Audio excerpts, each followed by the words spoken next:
to at mananatiling nakabukas. Kapag nangyari yun, tumatayo kami ng mga kasamahan ko. Magkakatinginan lang.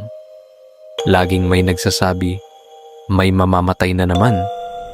At madalas, tama sila. Isang gabi, bandang 3:00 ng madaling araw, nakaupo kami sa nurses station nang biglang bumukas ang TV sa dulo ng hallway. Sobrang lakas ng volume, parang sinasadya. Tumayo kami ng isa kong kasama at tinungo ang pinanggagalingan ng ingay. Lahat ng bukas na kwarto ay walang tao o tahimik. Maliban sa isa. Sa dulo ng hallway ay isang silid na may nakapaskil na "Do Not Enter".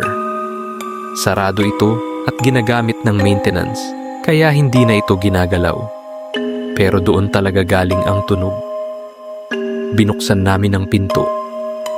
Sa loob, wala ni isang gamit. Walang kama, walang upuan.